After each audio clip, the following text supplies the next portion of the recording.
If you're a manager, there's a good chance you found yourself becoming more involved in your team's work than you ever intended.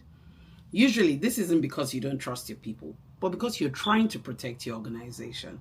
Perhaps a client has complained, a mistake slipped through, a deadline was missed, or senior leadership started asking more questions. You tell yourself, I just need to keep a closer eye on things until we're back on track. It's a completely understandable response. And when you're accountable for results, of course, greater oversight feels like the safest option. You ask to approve more decisions, you want to be copied in more emails, you request more progress updates, you attend more meetings. And from your perspective, you're reducing risk. What you don't see is those changes and what they look like from the other side. So let's use the scenario I used last week, Monday, where an experienced project team was delivering a rollout of a new business system. The project manager had assembled capable professionals from IT, finance, operations, and HR, and each person understands their role. Routine decisions are quickly made, issues are resolved when they arise, and the project moves steadily forward. Then a problem occurs. Say a supplier misses a delivery or a configuration error delays part of the implementation. Nothing disastrous, but enough to make everyone more cautious. And as a manager, you decide to become more involved. Every change now comes to you for approval. The team is asked to provide more frequent updates. You want visibility before anything moves forward. Initially, this can feel quite reassuring. You know exactly what's happening, nothing is progressing without your knowledge, but then the team starts waiting.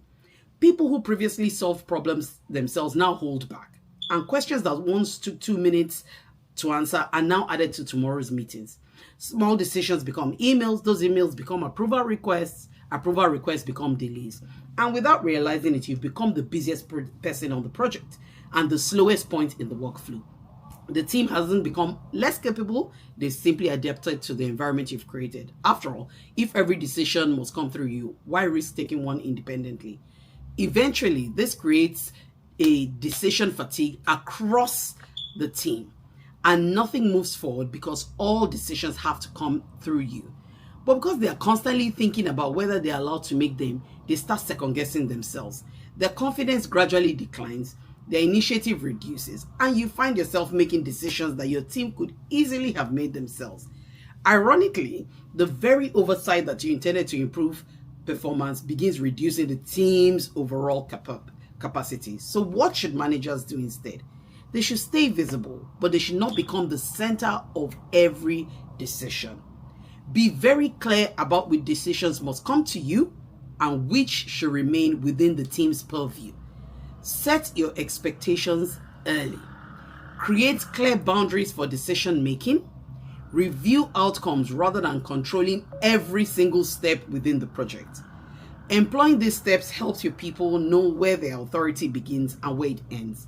This way, they can make better decisions, develop greater confidence, and resolve problems more quickly without needing you, the manager, at every step.